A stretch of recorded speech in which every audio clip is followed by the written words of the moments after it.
Hello everyone. To, o czym za chwileczkę będę mówił, jest związane z... related to... Za szybko. Sorry. Jako przykład wizualny będę się posługiwał filmem Kieślowskiego Niebieski, visual example of Blue by Krzysztof Kieślowski, which was produced about 20 years ago. And the decisions podejmuję dlatego, bardzo często zresztą posiłkuję się tym filmem. I made this decision, I use this film very often, because nie zestarzał this film didn't get old. A poza tym parę rzeczy się tutaj wydarzyło, o których przy okazji chciałbym mówić. Troszkę to zahacza też o and it's somehow related to our topic today, the main subject of FSO, the new production model.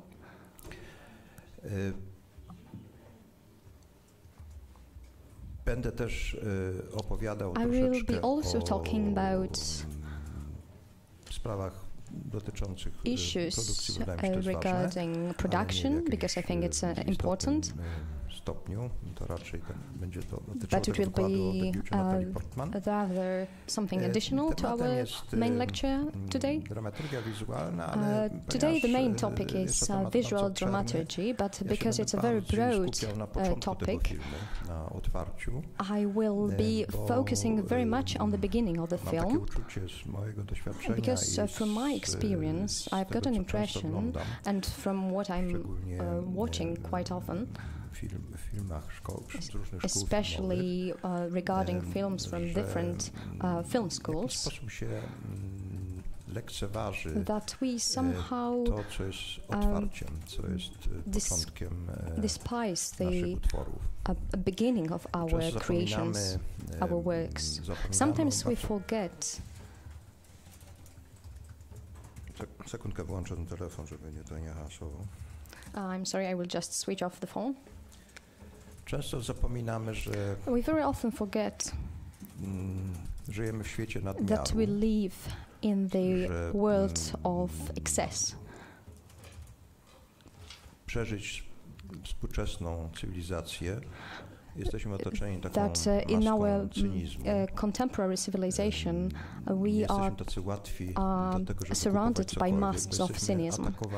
We are attacked from all parts to buy something. We are surrounded by screens all over the world, which try to convince us that white is black.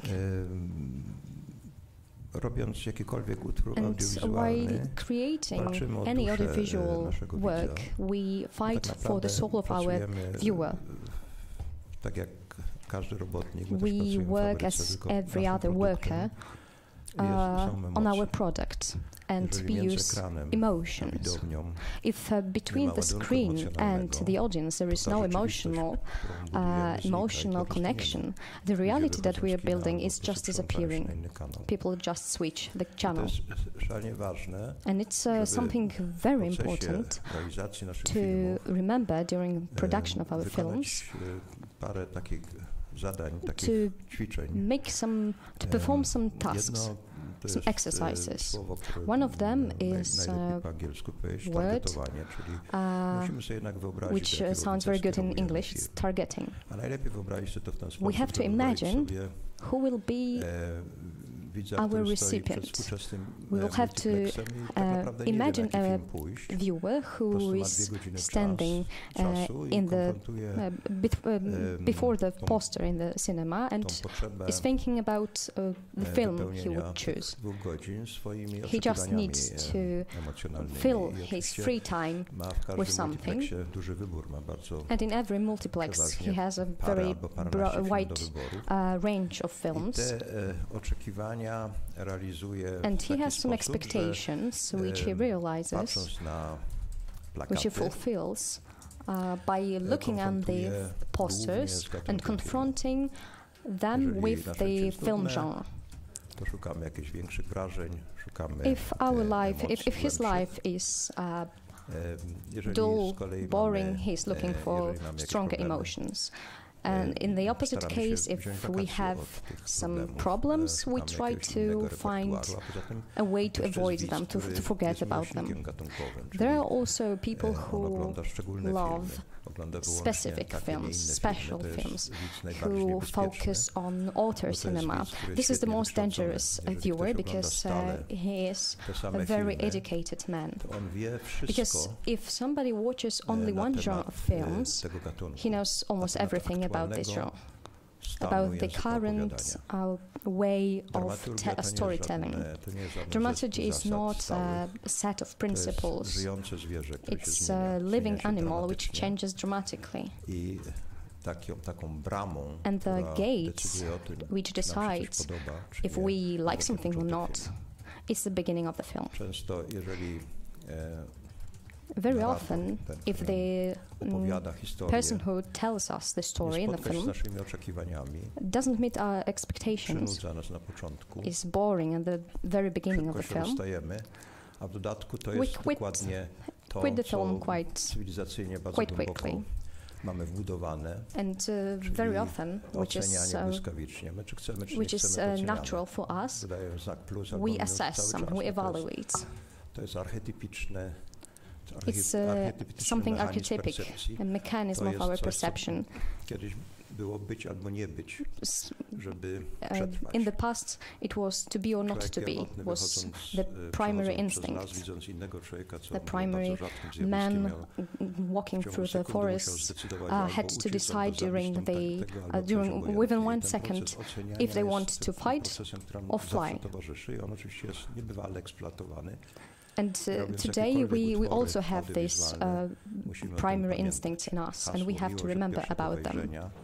For example, the sentence "love from the first sight" is something still actual, still important today. People who live in Paris, they know it very well. But when I first came to Paris, I had to understand it. Somebody who was born in Paris can see this city only only partially.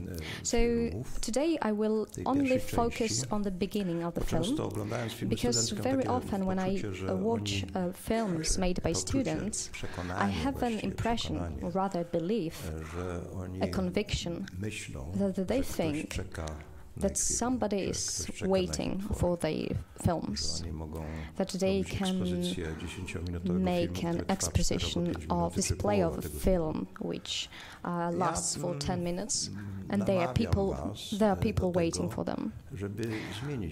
I try to invite you to change this attitude to storytelling, the approach to the recipient, to change it dramatically. Strategy, which is much better, is to address a viewer which hates you, who doesn't want you, who can't stand films, and who doesn't need new debutants. This kind of strategy, which starts with this encouragement, will help you to find tools and ways to address and to somehow buy this recipient in a more deeper way. We have to remember that the beginning, the first meeting is the most important one. Because a person who is standing in front of the multiplex, it's like a bank customer. He will come to the cashier and will pay money, so he will give us credit. He will give his credit to a storyteller, and in this case a director, credit of trust. But as I've said before, there are certain people who are specialists in a specific genre. They can't tell stories themselves, but they know what principles govern this type of films. And if they don't meet their expectations, they leave the cinema. So this strategy, where we see our viewer as a specialist who is very well acquainted with this genre of film, is something very important.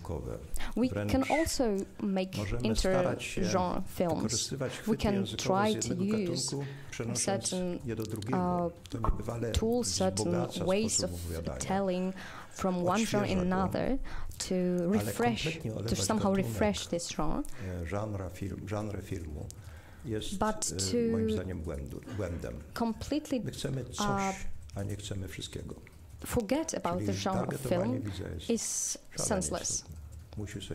We have to target our viewers, we have to imagine them, because we can't make films thinking that we can address everyone. Maybe some time ago it was possible, but today we have no longer local cinemas with a very small choice of films, where people can choose only one or two films. And today, when I'm traveling and visiting film schools, I have an impression that artists believe that somebody is waiting for their films. But the topic of our today's lecture is image. So I would like to start with this image. So my choice of Kieślowski film is very much related to this topic, to our topic. Because I very often, during my lectures, talk about visual dramaturgy and make this gesture. It's not X. These are two lines, two curves, characteristic curves, which I can't write down because I don't have blackboard here. But try to imagine that this left curve is a curve resulting from this crediting, from the fact that a person buying a ticket in the cinema gives us this credit. Of course, in case of action movies, the situation is a bit different, and here we are talking about something very broad, and we have to focus on certain points. So this credit of trust, is somehow connected that we need some time to introduce our viewer to the situation, to the story. We have to introduce the character, the main plot. So the viewer gives us credit of trust for only a short period of time. And I have to say that this credit, we will repay this credit as storyteller, and the sooner the better. Because we don't have a long time. And we should remember, I'm very often underlining this question, this issue when I'm giving lectures, when I'm giving practical lectures about structure of film.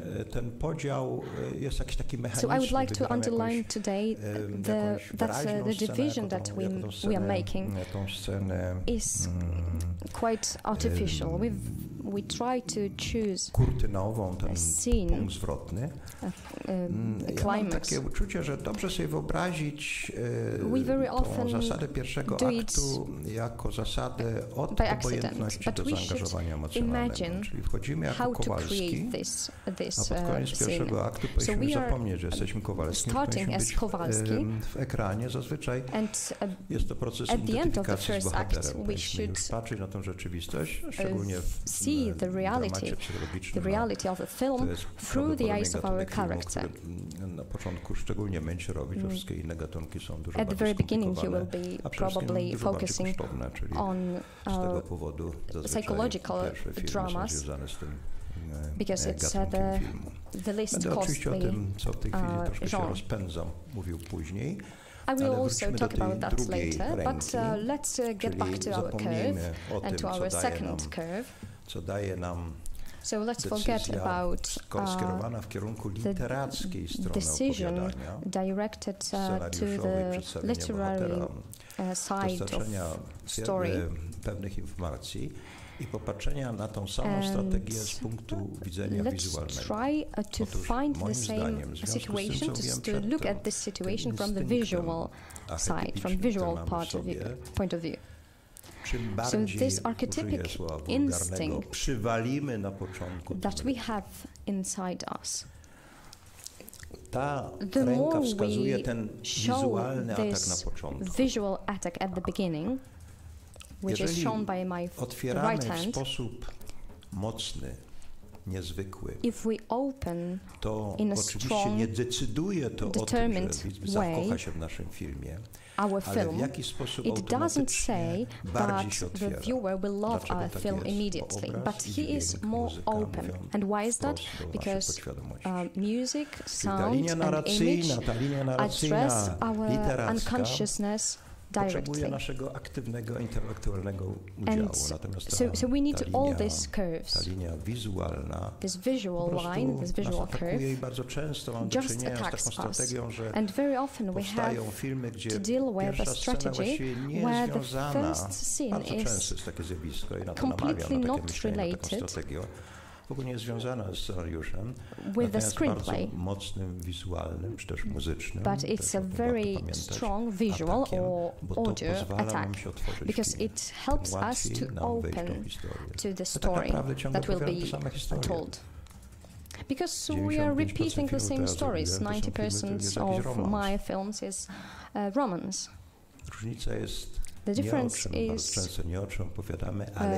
not in the content, but about the way we present this content.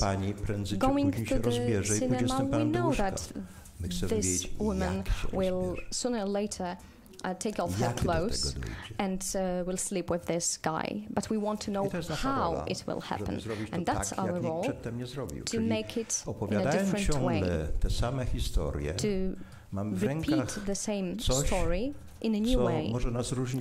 So when I'm repeating this story, I have tools to make this story different from stories told by other people. Because that's my world. I am more original. Here we still have place, room for improvement to show our skills. So the first scene is very important one. And this is also connected with a more general view of film production.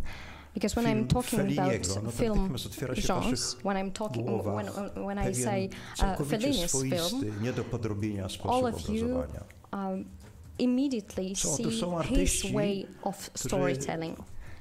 This is a kind of artist who are gone a long time ago, but we are still captured in their images. And this is our strength. So if we are thinking about visual dramaturgy, we have to remember that that's the very good chance to be different from other artists, other storytellers. Because we have to remember that we all say the same stories. Okay, but the question is why this line is going down. The answer is very simple, because the camera that we use should be more and more functional. It should help us to tell the story. So we can experiment somehow and use some, we can do some visual experiments. But I very often invite to add something at the very beginning of the film which is not directly related to the script, but which gives you an impression of originality, which is a very new opening. But some excessive way of using this originality is devaluating very quickly, because then we don't want to be with our character. We engage very deeply in changes in our character. And if the camera starts to disturb the character in their development, no to nas bardzo szybko zaczyna to męczyć.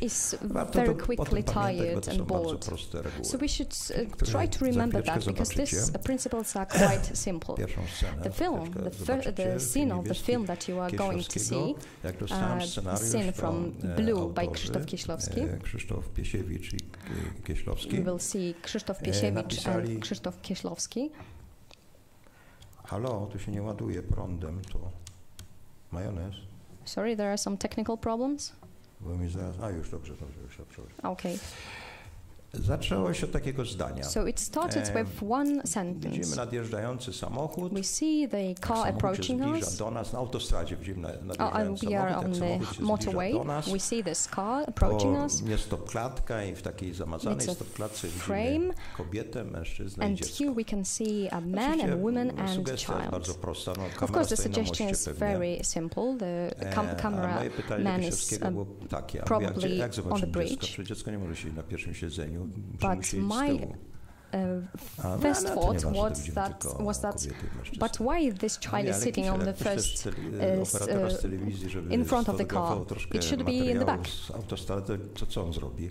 Wlezie na most i będzie fotografował samochód nadjeżdżający. Tak chcesz rozpocząć swój film? How do you want to start this film? I asked the director. So then we started to talk about the beginning of the film, how we want to do that. Ja wam za chwileczkę pokażę otwarcie tego filmu. I will show you the opening of the film in a moment, but I would like to remind you once again that this film was realized over 20 years ago when we didn't have mobile phones.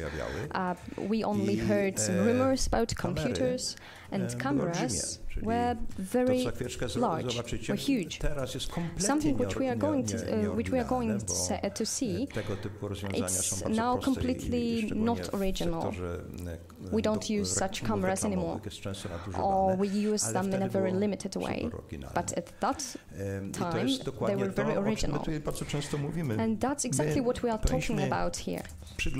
We should look at the technique, not from the point of view of technique of fascination, but we should use it, we should see it as a tool to tell our story in a more original way.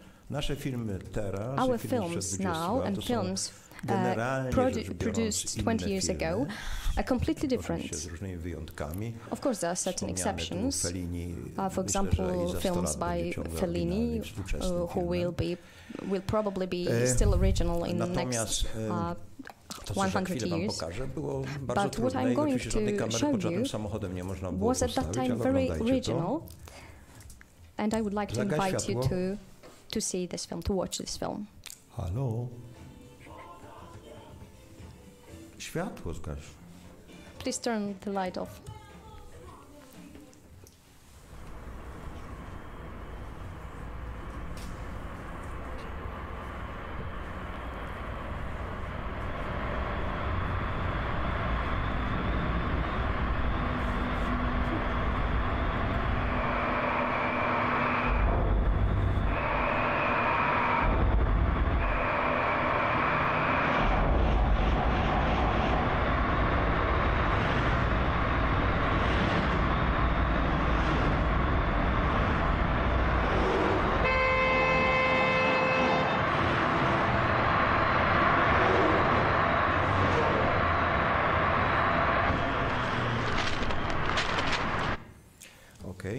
To jest oczywiście różnica między kamerą, która stoi na moście i obserwuje nadjeżdżające samochody, i kamera, która jest pod samochodem, tak wtedy to było szalenie trudne do zrobienia, bo kamery były takie duże. The cassette was over the camera, so the whole this wheel had to be on a special arm, and we had a suspended camera and it all became very complex. You will see something in a moment, and I have to forewarn you that is exactly the same. Also, the mechanism of evoking certain emotions. Here, we're using this camera to address to something that relates to every viewer, because the majority of you are drivers. And when you're driving a car, we do not think that there's some engine running, there are some brakes. It just goes on until it breaks. It goes. Taking the camera outside of the car, and what Kieślowski did is absolutely his idea and his stylistic figure, which was quite curious for me at that time. So I warn you I sort of would like to point your attention to that. Is exactly supporting this emotion, and also a certain dramatic rule, which is it's good to remember it.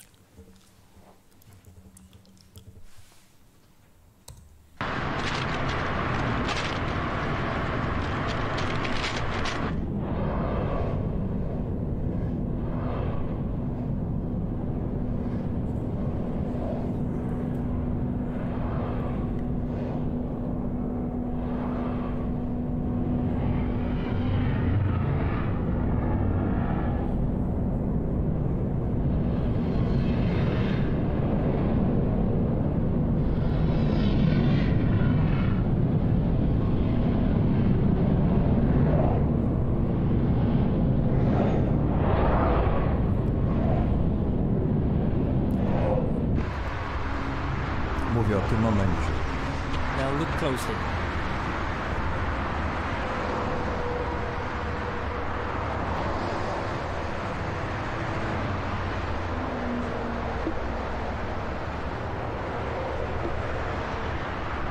Diana.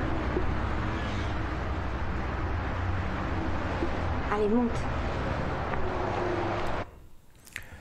Jak widzicie, to, co rozpoczęło ten film, znalazło tutaj bardzo mocne how the film was started has been prolonged in here. It found its prolongation in here, and it's a rule of dramatism, the forbidding or forewarning of tragedy. If you want to make people laugh if you want people to laugh at somebody falling on a banana skin, tripping on a banana skin, you have to first show the banana skin in the cinema.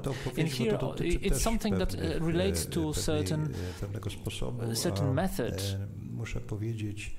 of activity, certain method, and I will talk about that later to a greater extent, is that Kieślowski was certainly a very good director. He was a great scriptwriter, but he was a real genius of editing.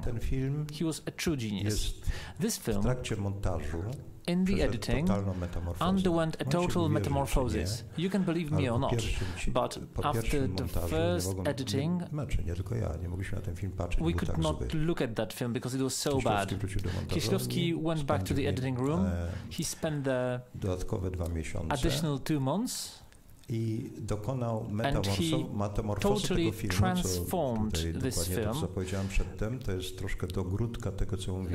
I also relate to what we are talking about in the group of new production model that I'm leading, the risk control. This film was written as a psychological drama, and it became a musical film. And practically it occurred in such a way that person number 3 in this film, the journalist, has been almost totally erased from the film, and the number of dialogues has been diminished by 60%. So what in a literary form was a typical psychological drama, and by editing and by certain tricks, which I will talk about in a moment, transformed 180 degrees, because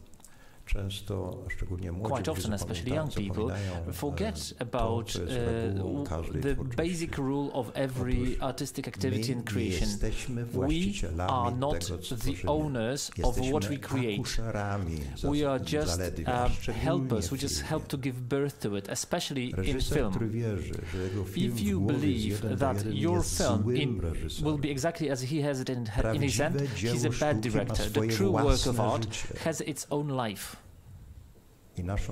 And our role is to find it out for the world, to open it for the world. And this is what Kieślowski did in editing. Nie wahał się zmienić. He did not hesitate to change everything in the film. In my group, I'm giving an example which exactly tells about this phenomenon, which refers to certain structural idea. Ida, the Polish film, got an Oscar, changed totally because there was a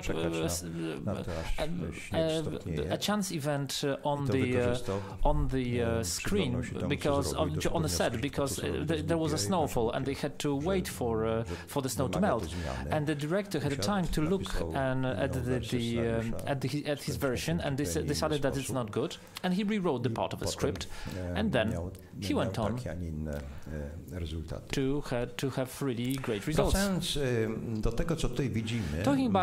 Getting back to what we see here, it's just a foreboding of what will happen. In the script, until this moment of the film, it was written, the car goes, the car approaches, and the next scene is the scene of the accident. Everything that you see was not in the script. Because the script is just a psychological and dialogue-based record. What is visual should not even be put in the script, because it burdens the script in the reading. I always give this example. You remember this French film Amélie? The Adventures of Amélie Poulain. I didn't see the script, but if somebody wrote so many images in writing, this script would have like 300. It would be 300 pages long. It would be never accepted by any American script doctor. The whole strength of this film is in the visual richness, which cannot be described in letters. This also causes the American films to be so unoriginal, because the whole system is based on building very strong characters and dialogues, and the visual part, I call it the aesthetics of the Christmas tree. When you watch those absolutely crazy American films, those buffed up American films where you all those special effects and lights and flashes, I have this feeling that is exactly the same thing as with the Christmas tree, that under all this decoration you can see the drama of a dying tree. The tree is dying, it's death. You can see it because you've got lights and special effects on the top of it. You have to remember that superfluity, adding too much, it won't help you. It will actually get in your way. Wracam do tego, co przed chwileczką zobaczyliście. I'm coming back to what you saw a moment ago, and let's look at it once again. It's something I did not understand during the filming. It was really I was wondering what is he trying to say here. Maybe too early. No, sorry, once again. A bit earlier. Tak, wcześniej. Hop. Ciężko tak.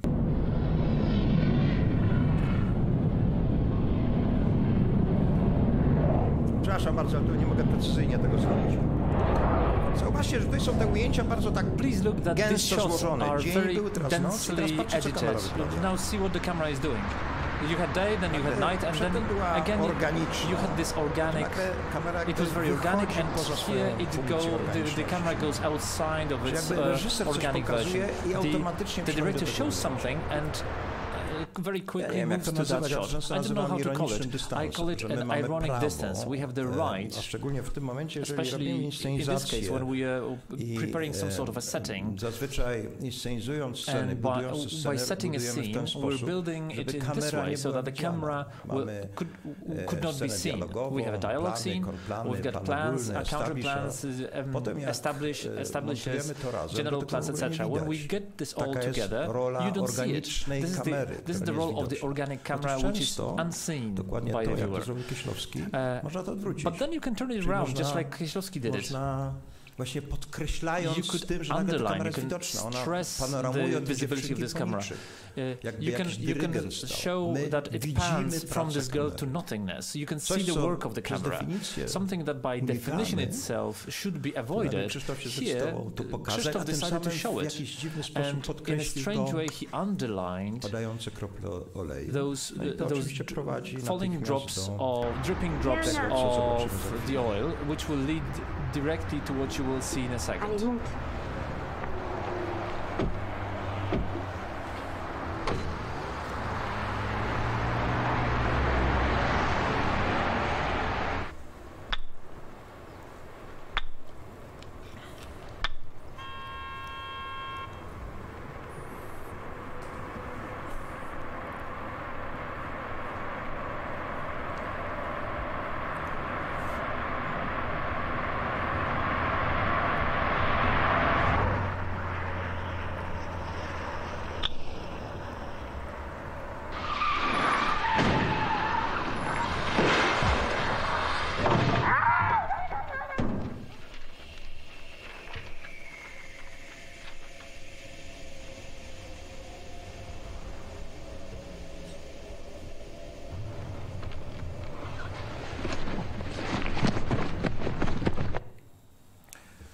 Czyli do wypadku.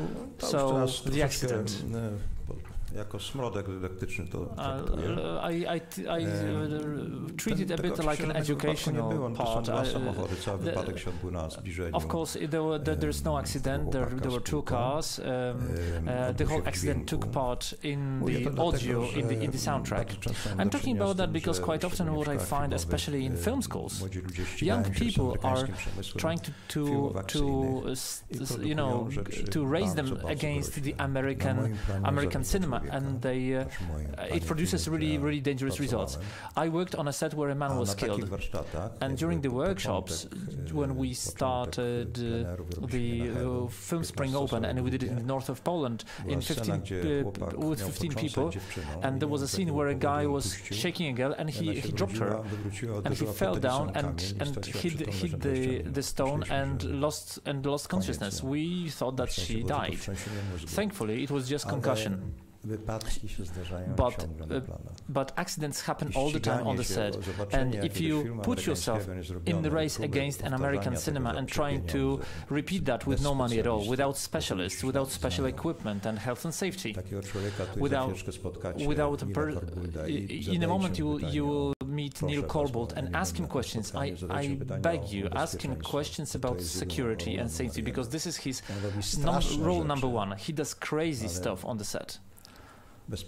But safety always comes first. By the way, of course, this was not. In this case, you know, we did not have any accident, and just because it was foretold by these dripping drops of oil, we know that something is wrong with the engine, with the car. Through a certain narrative trick, it's a very strong, emotionally very strong accident. And actually, you have only two cars. One is broken down, the other one is whole. You add a puff of smoke, the facial expression of the guy who stands on the side of the road, and that's the whole accident. I'll be talking about establishing in a while. Remind me, please, because that's also a very important thing and a very important stylistic figure in your films. Quite often you forget about that. But let's leave that aside.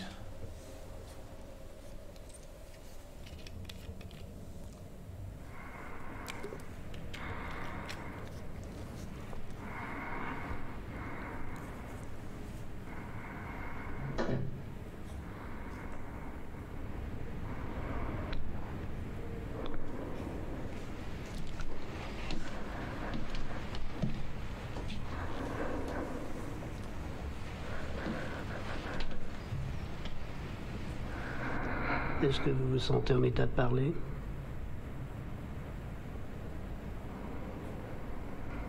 Pendant le... Est-ce que vous étiez consciente? J'ai la pénible tâche. Vous savez.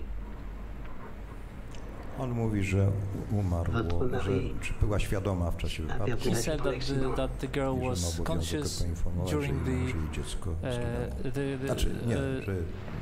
ona pyta w tej chwili. She asks right now if she was conscious during the accident and that her husband and child died in the accident. Oui, votre fille aussi. Ona też. To jest dosyć ciekawa rzecz, którą warto też zapamiętać. That's also quite an interesting thing that you should remember, that especially when you're doing a psychological drama, I would say spiritual leader, the person with whom we connect all the emotions, is the protagonist. Czyli tak jak dokładnie dokładnie taka sama reguła. Exactly, it's exactly the same hard and fast rule about connection to our whole film world. The same rule applies. It will be good if you follow that rule. It's good to remember how to meet the viewer for the first time, how to acquaint the viewer with your protagonist. And this is a very good example. I would say an academic example. I can't imagine somebody looking at the face at a woman whose child died does not feel sympathy for her. So actually what we get here is what I told you about. Before the posters were made, the viewer goes to the cinema to live some story because he knows it's a psychological drama, and he starts to forget about his life. He's confronted very abruptly with the tragedy of this woman, and he's ours. We got him. This is very important. The protagonist is the leader, and he's the mechanism which raises our emotions and carries our emotions. The quicker we forget about our real world and we start to observe the film world through the eyes of the protagonist, the better. And he does not have to. The protagonist does not have to be positive. It can be an anti-hero or a negative hero. It also it also helps you with the style of the film, because you have a different world through the eyes of a child and different through the eyes of a murderer. And it also gives you certain hints about how to film. And this is how I start working on my films. I make a certain roadmap for myself. I draw the set, I draw the design, and reading the script, I follow with a marker this decoration on the marker, pointing where the protagonist will approach the window, then look through the window, what he will see through the window, and I get to many very simple conclusions. When I was working on the double view of Veronique with Krzysztof Kieślowski, he put the bed in the corner of the apartment, and the majority of scenes in this film were in the corner. So this corner was not a very good idea, because in decoration I would, in majority of cases, I would have just the wall. And my first request through this imagining, through this my vision of the film and drawing lines with a marker, not even a storyboard, it's just a mental mapping of the story. We moved that bed, and that made all the difference for the set design. And increase the possibilities of actions of the protagonist in the apartment. And what was also very important for me, it made all the difference visually. Coming back to that scene, what should also be stressed, as you can see, this is a typical dialogue scene, which is told in quite an unusual way. In the beginning we have a desk, then along we can only see the reflection of an actress, the doctor in the eye of Julie, and only after the monologue of the doctor we had this dramatic cut with her question. chciałem wam poradzić. Here I would like to advise you on one thing. I do not think that in that so important scenes, in scenes where tak naprawdę aktor jest najważniejszy. Where the actor is the most important. Już na planie decydować. You should not decide already on the set that jest naszym podstawowym what is our basic obligation as the visual narrators to sell the whole strength of the actor. We should not try and try to explain all this through the camera. Została sfotografowana w This scene was filmed in a traditional way. Czyli na początku mieliśmy plan szerszy. First we had a wide plan. Łóżko na lekarza. Then through the bed to the doctor. Two counter plans, the close up to Julie. So what you see here on the screen. But it was filmed from the beginning to the end, and the close up to the doctor from the beginning to the end. And only when Krzysztof had that, and he had this actor's part, we started to make additional shots, like those unusual shots which were supposed to support the storytelling. But it's also what I was telling you about. I always fight for the beginning of the film to be visually very strong, according to the rule about which I told you a moment ago. So finally, in the process of editing, Krzysztof decided to use only a part of the close-up in the most dramatic moment with the most dramatic question. But if that visual concept would not work, we would always have the basic stuff. We could always come back to counterplans. He had no problem to tell that, as we say in Poland, according as God wanted it. Tutaj chciałbym dodać jeszcze jedną rzecz, bo oczywiście z tego, co przed chwilą mówiłem, wiem, jakie się rodzi pytania, no, czy nasze budżety są bardzo I understand your questions. Yeah, the budgets are very small, and we can't really agree. We can't really decide to do double shots of everything because we will perish. That's true. But this is also one of the rules of our work, that we should exactly differentiate the scenes which are milestones in our film, which are the basic scenes for our work, which have to be in there, from informative scenes and especially scenes which are separate scenes. Support scenes, because in the milestones, in the scene which is absolutely necessary for this film, without the scene, the film is non-existing. We can allow the luxury of superfluity of shots, but if we treat every scene in the same way, and this is quite, you can see that quite often. I will be talking about that tomorrow with the new production model, for example, in case of Natalie Portman. This approach to a film will quickly kill us. We will go into panic, and about during half of the shooting time, you will find out that you still have film almost non-existent. There's also a funny thing which is not in the film. It was a very strong scene, and it's also a landmark, a sign of great directors. When the doctor was saying that she lost a child and a husband, two other young doctors are looking at her heart, looking at the oscillograph, the work of her heart, how her heart beats. It was an immensely strong scene, and Krzysztof deleted it. It reminds me the making of Gladiator.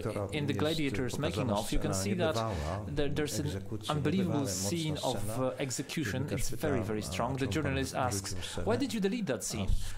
And Scott said, "Well, it's not my story."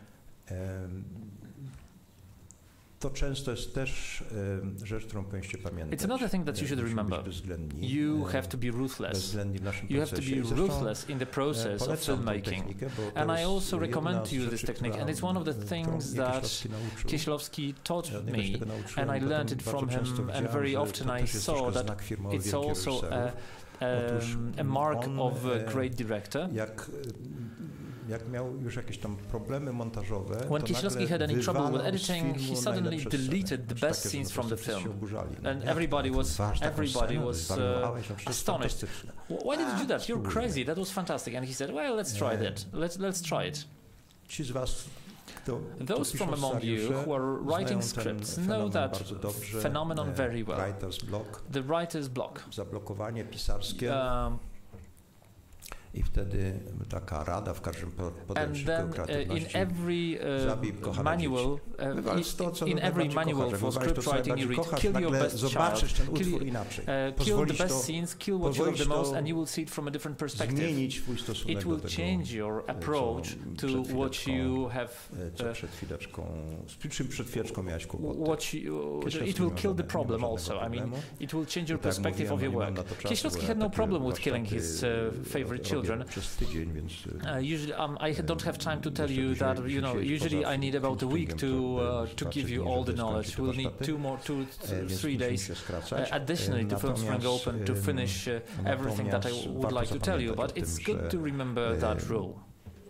Naszą rolą jest It's good to remember that our role is to control emotions that flow from the screen. Even if we have really fantastic side text, commentaries, you have to get rid of the commentaries.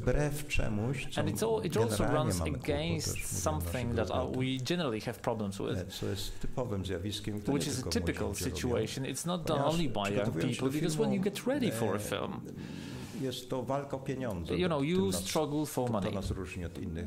This is the difference between us and different other art forms. We run amok among editors, actors, producers, and other people who are supposed to help us, and we tell the same story over and over again.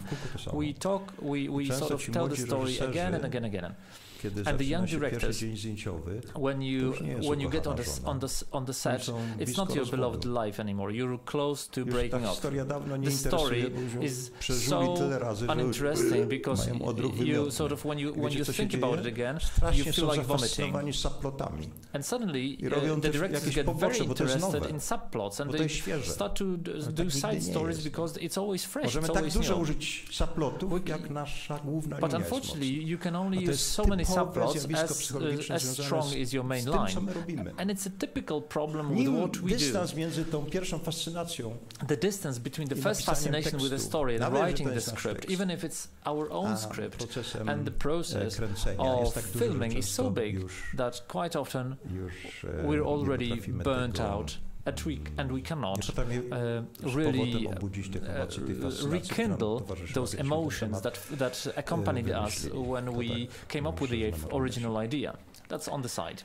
Początek jest dlatego skomplikowany, bo the beginning is complicated because, as I said in the beginning, we first have to provide information. No jest ładne określenie, mogę tylko po angielsku powiedzieć pin in the ass. There's a good English informacje są nudne. There's a good English expression pin does because it's unfortunate because information are boring, and if you're writing a script, but not even a script, because you can do this also on the set, try to find a method to provide information with one emotion, and this is what Kieślowski did in this script. Here is a suicide attempt scene. I will not stop on this because we have no time.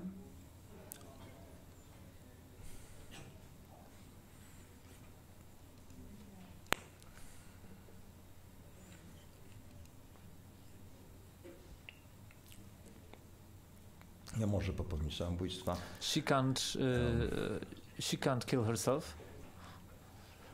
I przychodzi asystent męża i przynosi mały telewizor.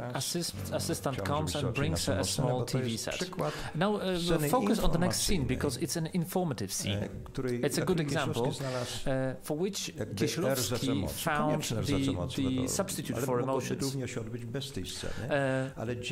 We could do without this scene, but because it was shown in such a way, and I'm telling you that because so that you could see that from the point of view of a a filmmaker's workshop, not from the emotional side. We can't see the whole film, so it's impossible to control your. It's not an instrument to control your emotions.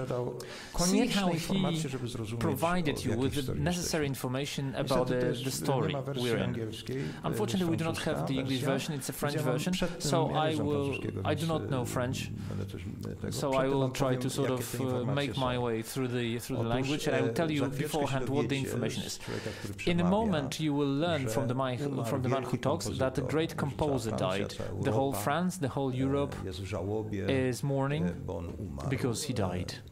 This is a necessary information for us to understand the story.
Nous sommes réunis ici aujourd'hui pour honorer la mémoire d'un homme et d'un compositeur que le monde entier reconnaît comme l'un des plus grands. Nul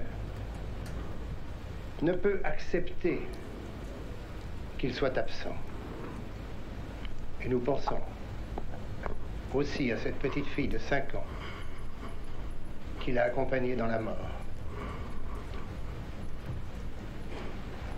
Patrice, des millions d'hommes et de femmes attendaient cette musique que tu avais composée pour cette grande fête de l'Europe que, nous l'espérons tous, nous pourrons célébrer bientôt.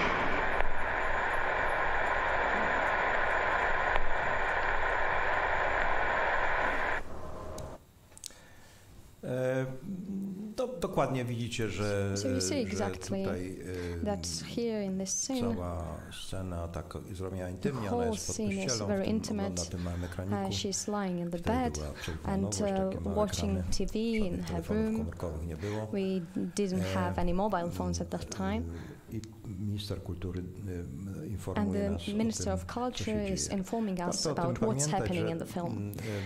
We should remember that very often, even the way of treating people, czas tego pierwszego aktu jest czasem niebywale drogi. We should remember that the period of time of the first act is the most important one. And as many emotions we use, this is better if we use more emotions to address our recipient. Because we can see this country which is mourning after the death of the composer. We're looking at this beautiful character. She's a very talented actor, and she shows us the interior of her soul, the true nature of herself. We see like an X-ray of her soul. And at the end she does something what Kieślowski very often underlined in his films, that at that point it was a very original method to tell the story.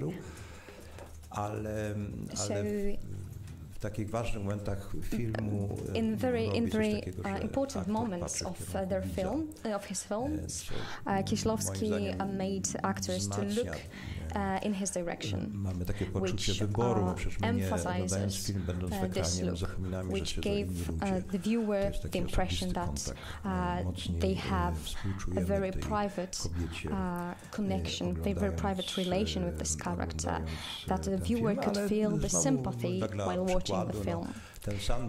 So, to use another example, the same dialogue in a pub or at a table, and the same dialogue made in a bed has a completely different emotional value. In general, by definition, if we are talking about the visual side of the film, try to do exactly what I do. Scenarzyści mają lepsze uszy, Try to use jak nowonarodzone koty. Czyli dlatego w naszych scenariuszach mamy zawsze sceny w barach, kawiarniach, na spacerze. Mają to w nosie, gdzie się one odbywają. Często wystarczy scenę przenieść do innego miejsca i natychmiast mamy inne możliwości. To pamiętam samą scenę. It's still the same scene, the same dialogue.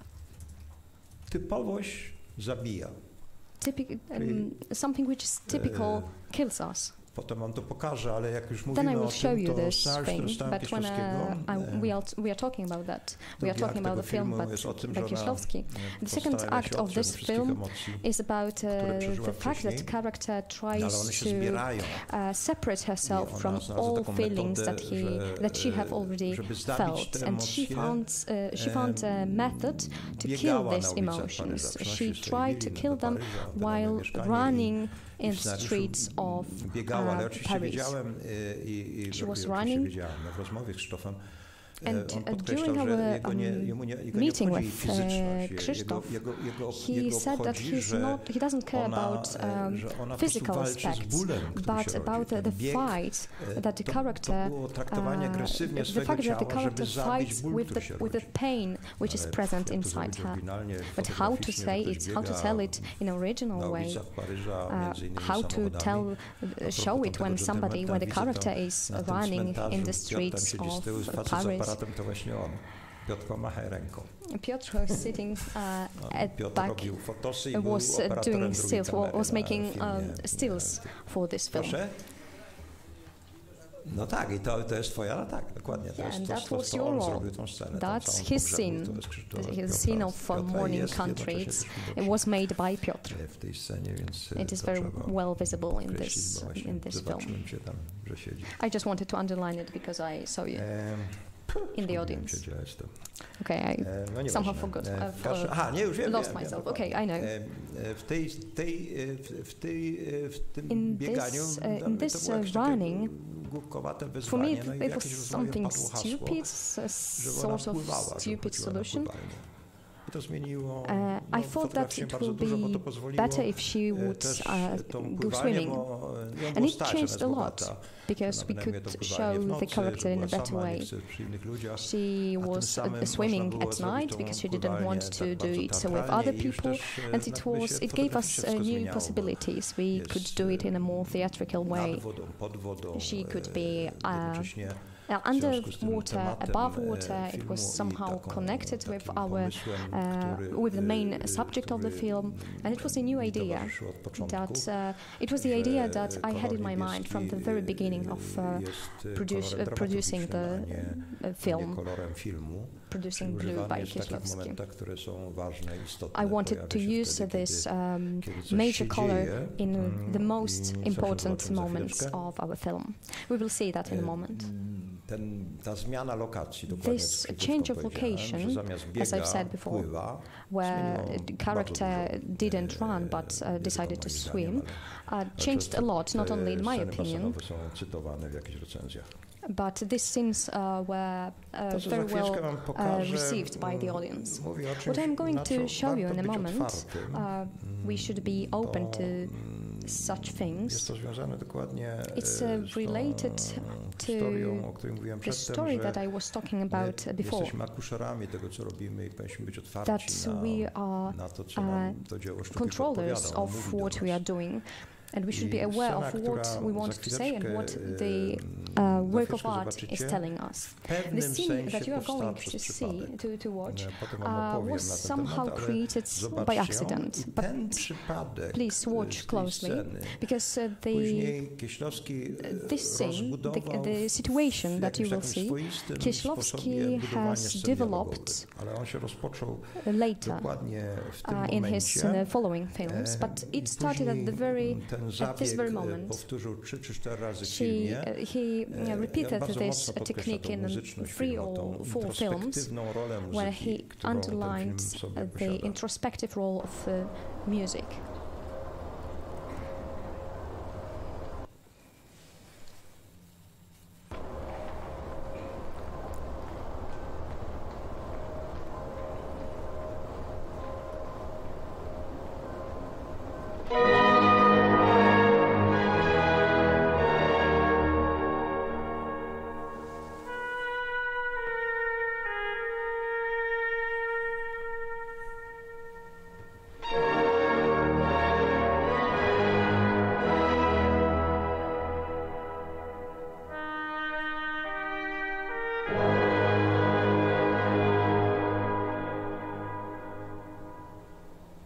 Bonjour.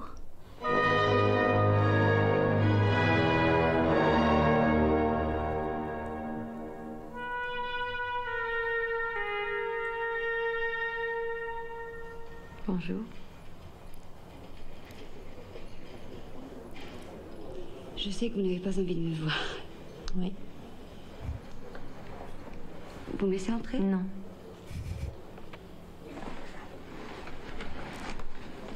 Julie, il ne s'agit pas d'une interview.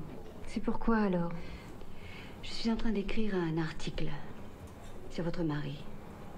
Mais il y a une chose que je ne sais pas. Quoi? Où en est le concert pour l'unification de l'Europe? Il n'existe pas. Vous avez changé. Avant, vous n'étiez pas si désagréable. Vous n'êtes pas au courant? J'ai eu un accident de voiture, j'ai perdu ma fille et mon mari. Julie, c'est vrai que vous écrivez la musique de votre mari?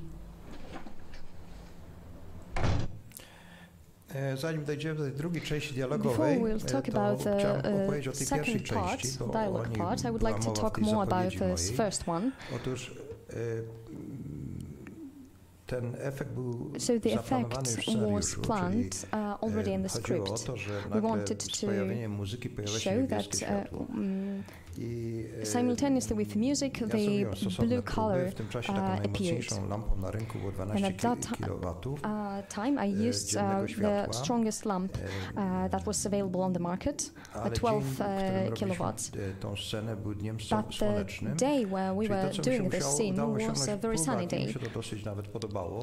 To w momencie, jak na planie to robiliśmy przy takim słonecznym dniu, during a sunny day, tym atakiem niebieskiego światła z tych lamp, difference between the attack of blue color and our available daylight, the scene didn't have a theatrical effect.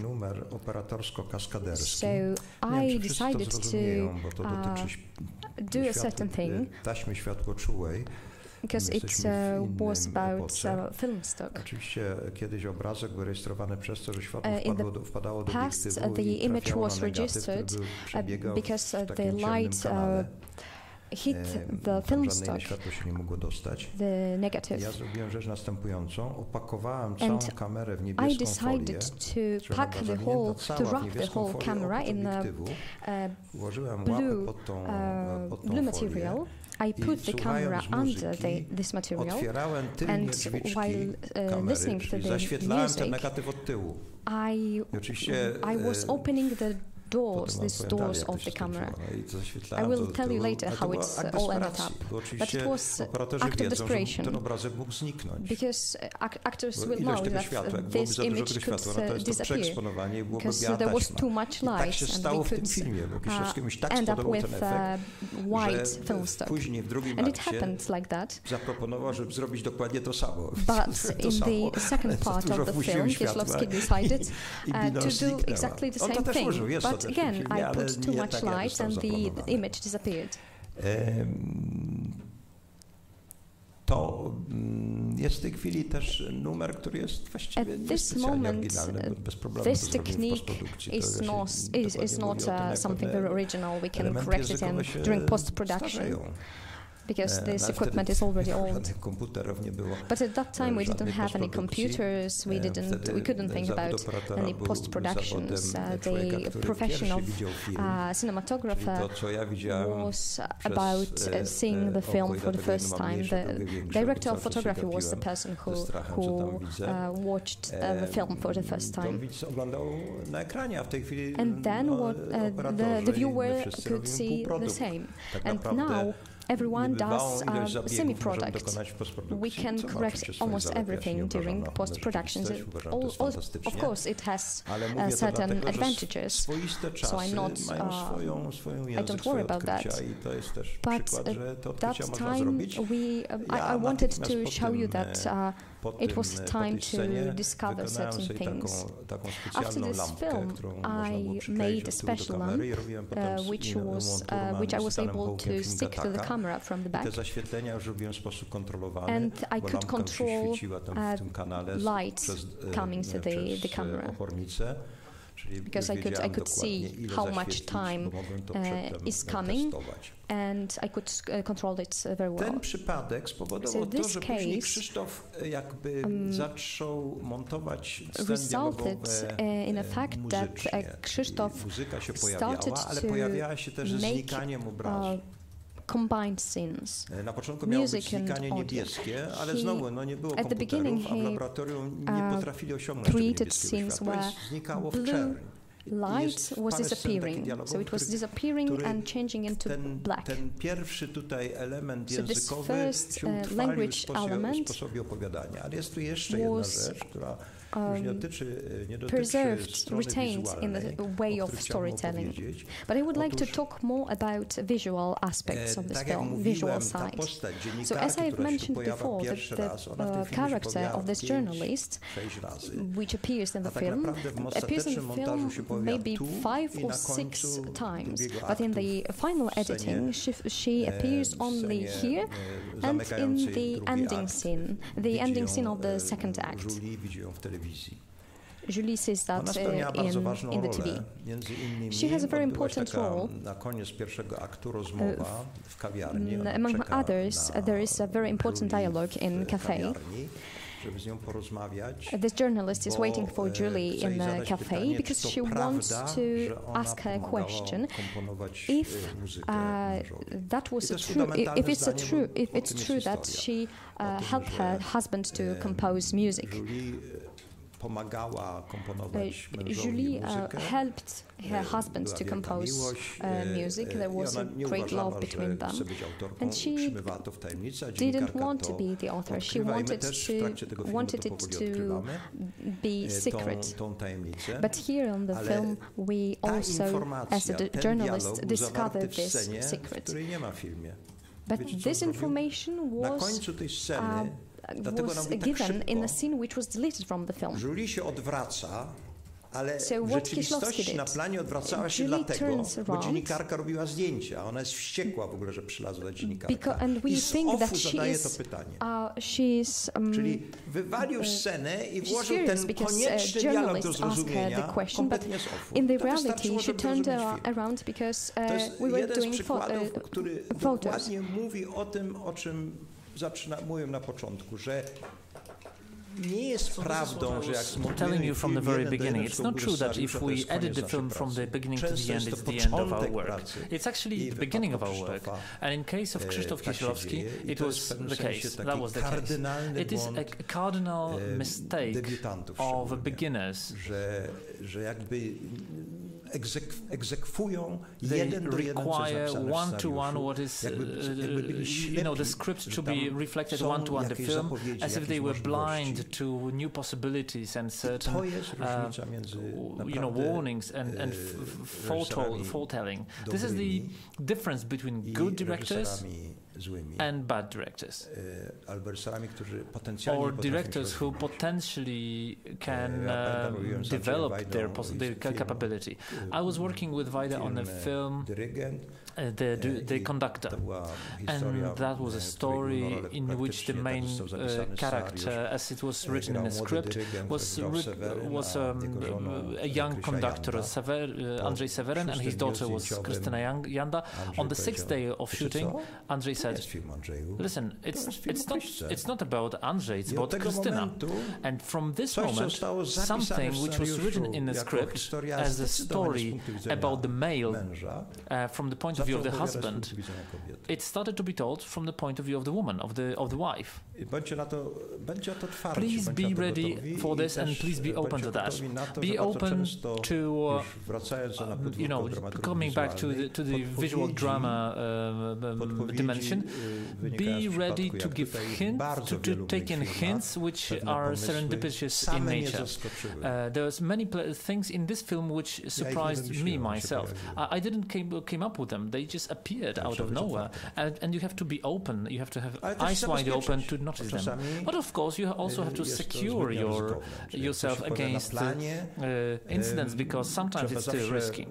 Whatever happens on the set, you have to put a big question mark, because people tend to be taken away by the new. Sometimes we forget about the main storyline.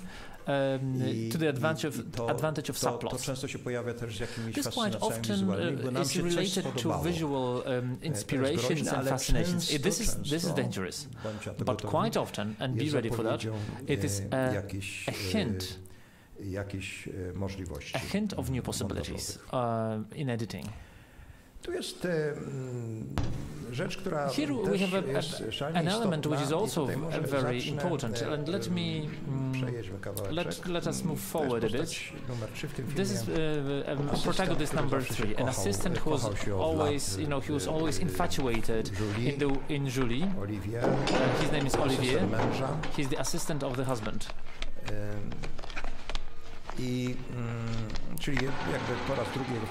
So again, he's introduced, and she comes back home from the hospital.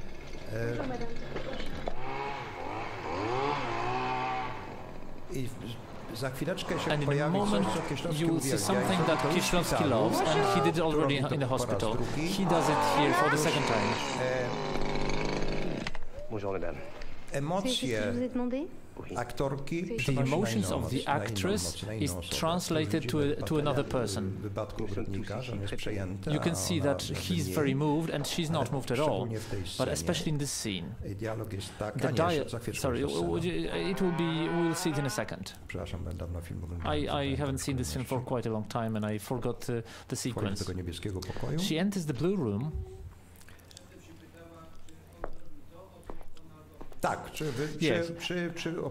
And she asked the guy if he emptied the room of the child, but she enters and sees the lamp, and she is furious to see it. I said I wanted to repeat something which I said a moment ago. She hears crying, I think. No, it's not yet. It's not that scene yet.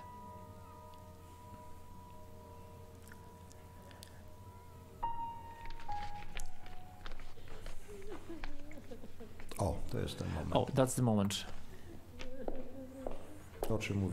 That's what I said a moment ago. Julie is absolutely, level-headed. She's absolutely calm. And she asks her why is she crying, and the cleaner says, "Because you're not crying." Of course, she said that remember everything, but this one sentence sums it all up. Je pense à eux, mon Dieu. Je me rappelle de tout. Comment oublier?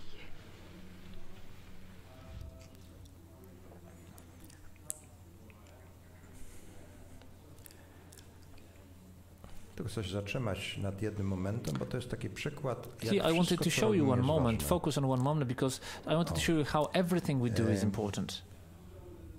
No oczywiście w tym scenariuszu była zapisana Of course, in the script you had this lamp, and our first intention was this lamp to be takim chińskim balonem. A certain Chinese, a blue Chinese lamp, blue Chinese balloon. But we were talking about it for a very long time, and this idea of mobile stones, it is being repeated in this film a long time. It plays a dramatic role. Here you can see the reflections of the stones. She took down two of those stones, and then the lamp is moving in flat.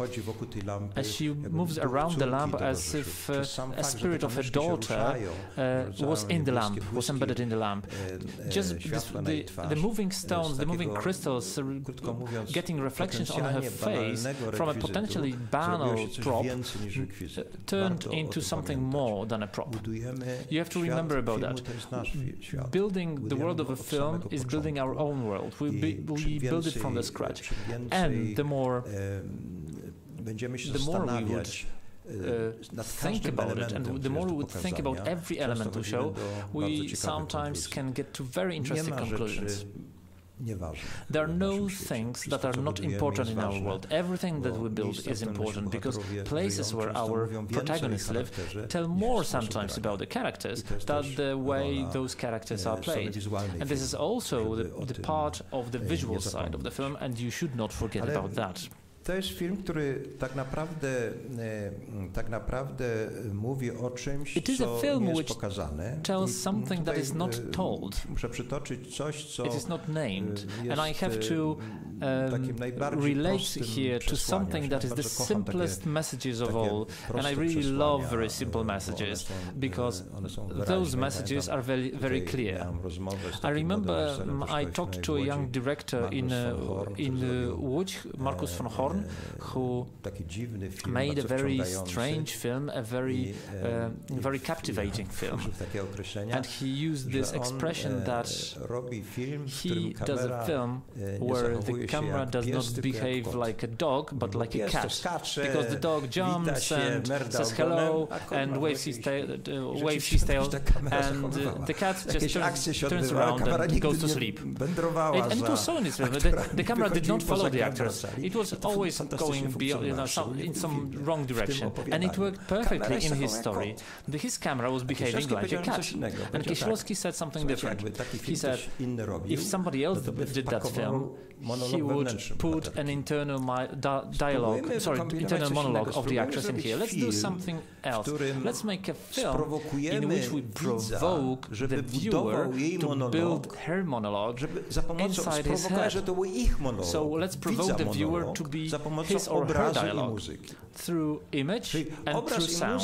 So the image and the music were supposed to provoke us, the viewers, to understand what's happening in her soul. And I remember that it really got into our heads. How to do it in that way that the monologue is built by the viewer in his head. I can babble for hours on end, so I have to find out if we still have time. Let me show you now something that in this film is very often repeated. And this is what I told you about establishing.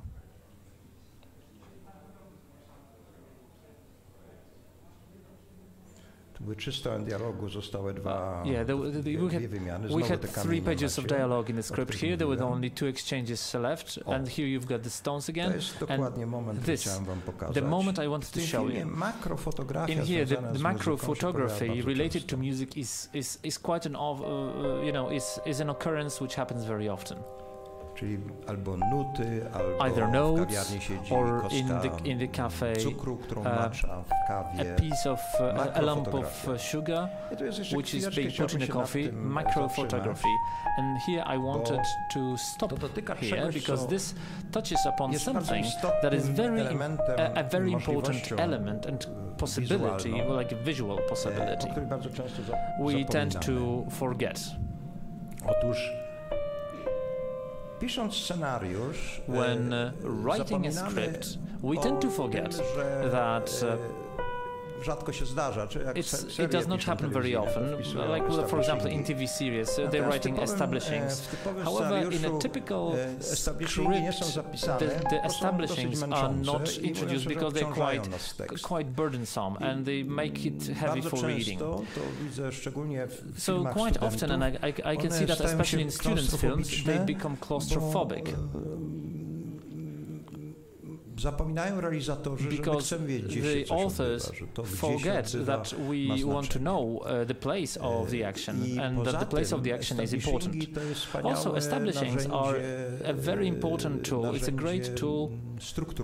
It's a great structural tool. With the help of establishings, we can shorten a scene, we can change the sequence of a scene, or we can prolong the scene. I can't give you an example because there's no time for that, but believe me that if you're in trouble, and the script, I have to stress that, is never edited one-to-one. If you have establishings, they will help you a lot. But there's also another role for establishings, much more important than that. Those are establishings which help us to underline our message. They are there to stress our message. Their role is to cue you in on the message. And I have to, let me remind you such examples as, I suppose the most telling example would be Shining, where around and around, I mean, we always see this boy pedaling, riding through this shelter, and he has all those visions, and Kubrick repeats that shot, I don't know, 10 times in a film. Nothing else is happening, just a boy in a labyrinth of corridors. This has an immense impact on this atmosphere of paranoia. It's the establishing of a sick atmosphere of the film. Without this establishing, without this boy pedaling, the value of that film would be much lower. In The Silence of the Lambs, well, Silence of the Lambs is a film about metamorphosis. We have a girl metamorphosing. She's an innocent girl from a village. She's a rural girl, and she becomes a great agent, FBI agent. We've got a serial murderer who wants to be a woman, that's why he kills fat girls and skins them. And that was stressed by the director by making a series of very biological questions. Like, for example, like a larva turns into a moth, and that moth then goes into the throat of those victims. And those are the most horrible elements of those horrid films.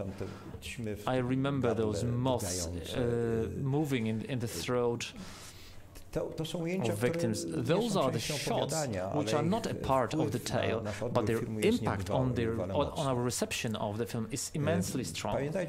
Please remember that apart from the obligation, because this is an obligation, visual obligation, to provide topographical shots which allow us to anchor our action, there's an immense potential for showing something additional, because those shots have exactly the same impact as the beginning of the film. They impact our subliminal level, us on the subliminal level. If somebody then goes out of the cinema and tells the story of this film, he never mentions those establishings. What I mentioned to you, if somebody will be talking about Shining, he will not be, or about The Silence of the Lambs, he will not talk about those shots, but those shots are there, and they impact the viewer, and they play a very strong role in very many cases. Quite often they change the character of narration in 9.5 months. Do you remember there's this one erotic scene after another? Practically everything takes place in bed in different situations. And probably the director had a certain problem with getting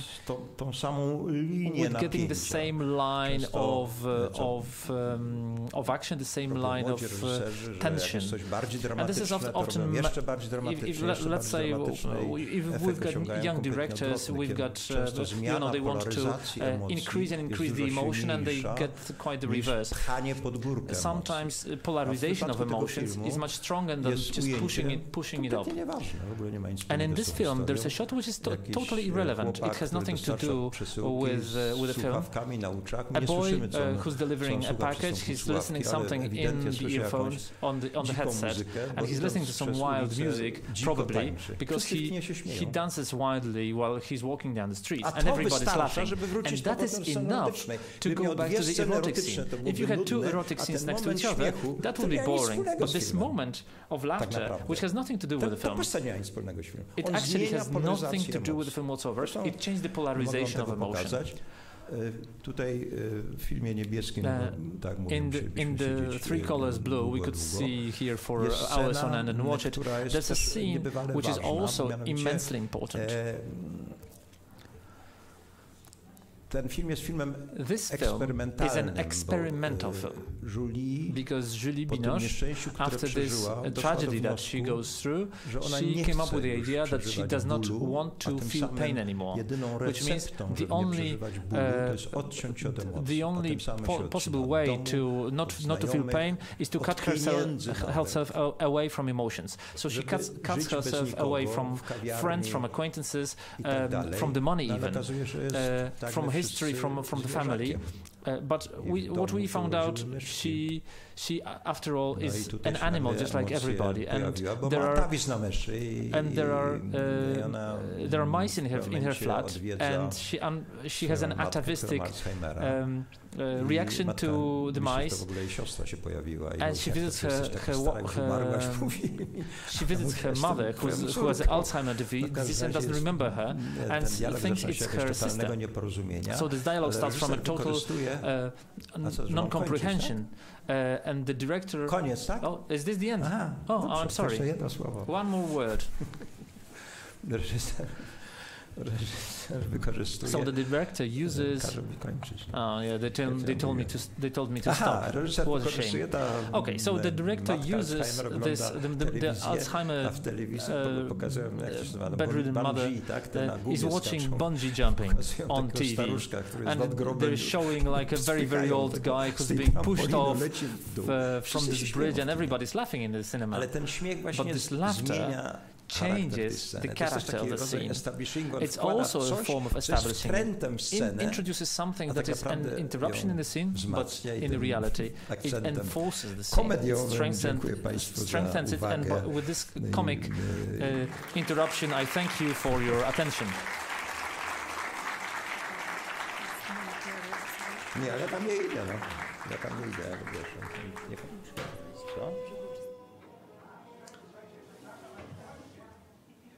Oh, come on, don't leave yet. I just got an information. At 1 p.m., Neil Corbould in room F will be answering your questions. So if you are interested in special effects, this is a guy who has an incredible experience. He makes film after film. I think he made 200 of them. At 1 p.m., I suppose we're late already. Okay, so it started. It's room F. You can join in. It's a Q&A session. And those of you who have not seen White Kanga or the possibilities of VR, state of the art, our guests are still in the tent. It's a very attractive show. They show you, of course, it's nothing new. In Universal had it 8 years ago. They made Avatar with it, but it got democratized. You've got one workstation, and we get exactly the same effects that a few years ago required 20 high-end computers. So I invite you to those two events, and thank you very much once again. Dziękuję.